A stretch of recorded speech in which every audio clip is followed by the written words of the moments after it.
इस बीच बड़ी खबर आ रही है पाकिस्तान को लेकर। पाकिस्तान में वोटों की गिनती लगातार जारी है। पाकिस्तान चुनाव में कांटे की टक्कर दिखाई दे रही है।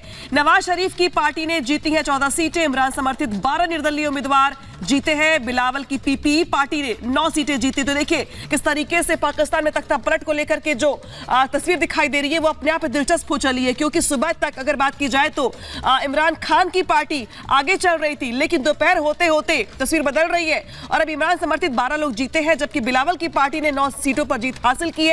नवाज शरीफ की पार्टी 14 सीटों पर आगे चल रही है। बिलावल की पीपीपी पार्टी ने 9 सीटें जीती, यानी कि दोपहर के बाद तस्वीर साफ हो जाएगी पाकिस्तान में सरकार किसकी। और इसी बीच अगर बात की जाए तो हालात तनावपूर्ण है पूरे पाकिस्तान में, लेकिन खबर यह कि फिलहाल काउंटिंग लगातार जारी है। तो बड़ी खबर आपको बता रहे हैं पाकिस्तान से, ये बड़ी खबर। आम चुनाव के बाद वोटों की गिनती लगातार जारी है और ऐसे में ये खबर प्रधानमंत्री बनने की तैयारी कर रहे हैं नवाज शरीफ, उनके भाई शहबाज शरीफ और उनकी बेटी मरियम शरीफ। तो ये बड़ी खबर आपको बता रहे हैं। और इसी खबर पर हमारे साथ बेहद खास 2 मेहमान जुड़ गए हैं। मोहम्मद अजहर सिद्दीकी इमरान खान के जो कि वकील हैं और इरशाद अहमद नेता हैं PMLN से। तो सबसे पहले तो 2 खास मेहमान हमारे साथ जुड़ चुके हैं, एक एक कर इनसे हम बातचीत करेंगे। इमरान खान के वकील का पहले हम यहाँ पर कर लेते हैं। बहुत बहुत स्वागत है आपका। जिस तरीके से नतीजे सामने आ रहे हैं, कहीं ना कहीं इमरान खान फ्रंट लाइन में ना रहकर भी उनकी पार्टी कहीं ना कहीं अच्छा करती हुई नजर आ रही है, लेकिन क्या आपको लगता है इससे इमरान खान के राजनीतिक करियर पर, उनके भविष्य पर कोई फर्क पड़ेगा? जो वो गर्त में जा चुके हैं दोबारा से उठ पाएंगे? क्योंकि अभी तो केस चल रहा है। बहुत शुक्रिया जी। पहली तो बात आपको बताते चले कि पाकिस्तान तहरीक इंसाफ ने बड़ी मुश्किल हालात गुजारे हैं। प्री पोल रिगिंग यहाँ अरूजों पर थी और अब 200 के करीब पर्चे हो गए इमरान खान के ऊपर। उनके पार्टी लीडर्स को, जो कैंडिडेट रहे, कुछ 70 के करीब ऐसे और कैंडिडेट थे जिनको पकड़ा गया और पुलिस ने बाकायदा इंटरफेरेंस की कि किस तरह से इलेक्शन के प्रोसेस में वो हिस्सा ना ले सके। लेकिन उससे फर्क कोई नहीं पड़ा। हमारा पार्टी सिंबल भी ले लिया गया। हालांकि पार्टी सिंबल लेना जो है वो सियासी जमात को बैन करना है, उसके बावजूद भी आजाद उम्मीदवारों ने इतना रात तक तो हम तकरीबन कोई 160 के करीब सीटें जीत रहे थे जो इनिशियल रिजल्ट आ रहे थे। फिर 2-3 घंटे के लिए जो है वो सिस्टम बंद हो गया और उसके बाद नतायज जो है वो काफी हद तक वो तब्दील किए जा रहे हैं। अब मेरिट पे जो बात थी बड़ी, वरना लास्ट टाइम याद होगा आपको। हम आएंगे जो कि पाकिस्तान मुस्लिम लीग नवाज के नेता हमारे साथ जुड़े हुए हैं, ये समझना चाहेंगे। देखिए, एक तो पहला सवाल ये कि आमूमन जिस दिन चुनाव होते थे नतीजे भी उसी दिन आ जाया करते थे, इस बार देरी हो रही है। इस बीच एक रिपोर्ट ये भी आई थी कि इस बार के चुनावों में सेना की इन्वॉल्वमेंट भी मुख्य तौर पर माना जा रहा है और वो रिपोर्ट तैयार पाकिस्तानी मीडिया द्वारा ही की गई थी।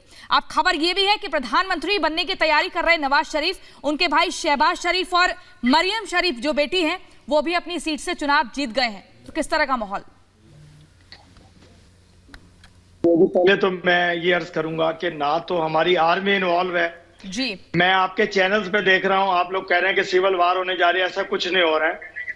दूसरी बात यह है कि ये मोहतरम भाई मेरे कह रहे थे कि इनके पर्चे किए गए। पर्चे क्यों किए गए? जिन्होंने लॉ एंड ऑर्डर के खिलाफ, जिन्होंने मुल्क के इदारों के खिलाफ गालियां दी और तोड़ ताड़ की, इसलिए पर्चे किए गए। दूसरी बात यह है कि पीटीआई ने कोई ऐसा काम नहीं किया था कि इनको टोटली इनकी मर्जी करने देते। अभी कल हम इलेक्शन में इन्वॉल्व रहे, कल हम सारे पीटीआई, मैं, मुस्लिम लीग नून, पीपल्स पार्टी, हम लोग इकट्ठे बैठे हुए थे, साथ साथ हमारे कैंपेन करते रहे और खाना भी हमने इकट्ठे खाया। ऐसा नहीं कि हमने कोई, अगर ऐसा कुछ होता, रिगिंग होती या इदारे इन्वॉल्व होते तो केपीके में ना जीतती पीटीआई, मुस्लिम लीग नून हर जगह स्वीप कर जाती। आप ये देखिए कि मेरे कायद मियां मोहम्मद नवाज शरीफ साहब मानसेरा में हारे, इसका मतलब कि आजाद इलेक्शन हो रहा है, आजाद इलेक्शन का नजर आ रहा है।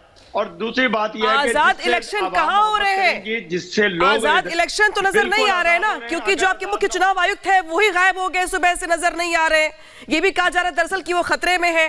तो आजाद चुनाव कहाँ हो रहे हैं? और आजाद चुनाव ऐसे होते हैं जब पूरे देश में कर्फ्यू जैसा माहौल, इंटरनेट सेवाएं बंद कर दी जाओ। ये आजाद माहौल दिखाई देता है आपको पाकिस्तान में? जैसा बिल्कुल कर्फ्यू जैसा माहौल नहीं था। हम लोग बड़े आजाद फिरते रहे। पीटीआई हमले हुए बीते दिन जब वोटिंग हो रही थी, कई जगहों पर पथराव होता है, कई जगहों पर हमले होते हैं और आप इसे आजाद माहौल करार दे रहे हैं। वाले जश्न रात भर पीटीआई वाले जश्न मनाते रहे। देखिए अगर कर्फ्यू होता तो घर से ना निकल सकते लोग। ये देखिए ये झूठा प्रोपेगेंडा तो कामयाब हो नहीं सकता कि मेरे आर्मी के खिलाफ, मेरे इदारों के खिलाफ, मेरे शेरों के खिलाफ कोई प्रोपेगेंडा करता रहे। बिल्कुल हमारा इलेक्शन आजादाना तौर पे हुआ और आजादाना तौर पे हुकूमत बनने जाएगी और जिससे आवाम ने मोहब्बत की वही लोग हुकूमत बनाएंगे। आप खुदारा ऐसा प्रोपेगेंडा बंद कर दें कि इदारे इन्वॉल्व है, एस्टेब्लिशमेंट इन्वॉल्व है, कोई इदारा इन्वॉल्व नहीं है। इरशाद अहमद जी, आजाद इलेक्शन की परिभाषा क्या होती है, पहले आप अपने शब्दों से वो बताइए। 6,500 से ज्यादा सुरक्षाकर्मी तैनात हो जाते हैं, उसके बाद भी हमला होता है, इंटरनेट सेवा आपको बंद करनी पड़ती है। इसके अलावा आजाद इलेक्शन की आप बात कर रहे हैं, इसकी परिभाषा तो बताइए होती है। मैं बता रहा हूं, सबसे पहले आजाद इलेक्शन का मतलब यह है कि ये जितने भी हमारे पोलिंग बूथ बने हुए थे, हम लोग सब इकट्ठे बैठे थे, पीटीआई, पीपल्स पार्टी, नून। एक बात ये हो गई। दूसरी बात ये है कि मुल्क में कोई हंगामा, कोई तोड़फोड़ नहीं हुआ। ये दूसरी बात। तीसरी बात ये है कि रिजल्ट जितने बेहतरीन तरीके से आ रहा है। पहले पीटीआई के इलेक्शन आ रहे हैं, पीटीआई के लोग जीत रहे हैं और ये आजाद इलेक्शन का निशानी है। अगर मेरे कायदीन बड़े थोड़े थोड़े वोट से जीत रहे हैं, इसका मतलब यह है कि बिल्कुल आजादाना इलेक्शन हुआ। अगर आजादाना ना होता तो एक तरफा रिजल्ट आते और हम लोग रात ही जीत चुके होते।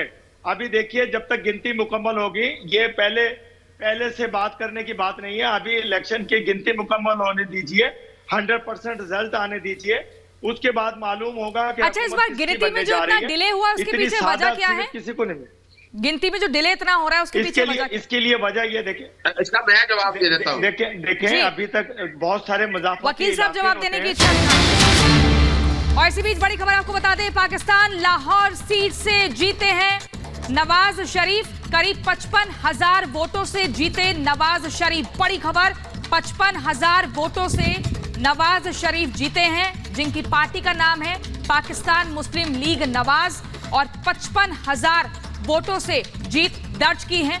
उनकी बेटी और भाई ने भी अपनी जो चुनावी सीटें हैं वहां से चुनाव जीता है। लेकिन यहां एक बड़ी खबर आपको बता रहे हैं, क्या किंग मेकर बनेंगे नियाजी खान? और इस बीच एक और बड़ी खबर आपको बता दें, पीटीआई ने पीएमएलएन की जीत पर अब सवाल उठा दिए हैं। चुनाव हार रही है नवाज की पार्टी, है पीटीआई का कहना है, इमरान की पार्टी का कहना है। पीएमएलएन ने तमाम जो झूठ है वो सामने रखे हैं। हार स्वीकार करें नवाज शरीफ, ये बार बार पीटीआई कहती हुई नजर आ रही है। लेकिन वोटों की गिनती की बात करें तो वोटों की गिनती पे नवाज शरीफ की पार्टी आगे चल रही है। सिद्दीकी साहब का मैं यहाँ पर रुक करना चाहूंगी। सिद्दीकी साहब, आरोप किस बात के, जब नवाज शरीफ की पार्टी आगे चल रही है तो आप लोग बार बार झूठ फैलाने का आरोप क्यों लगा रहे हैं? इमरान खान की पार्टी अभी पीछे है, यानी कि पीटीआई अभी पीछे है, और पहले से मीडिया में भी ये दावा किया जा रहा था कि नवाज शरीफ पीएम हाउस जाने की तैयारी कर रहे हैं। एक बात तो बड़ी वाज़ेह है, जब लंदन प्लान बना तो लंदन प्लान में उसने नवाज शरीफ ने कहा था कि मैं लिख के देता हूं मैं वजीर आजम बन रहा हूं। मैंने उसके बाद आपको प्री इलेक्शन के इवेंट सारे बता दिए, कितना कुछ प्री पोल रिगिंग का मैंने आपको इतनी बता दी। मैं आपके सामने अभी आपने नवाज शरीफ का हल्का बताया है, वो बड़ी मजेदार बात बताने लगा हूं।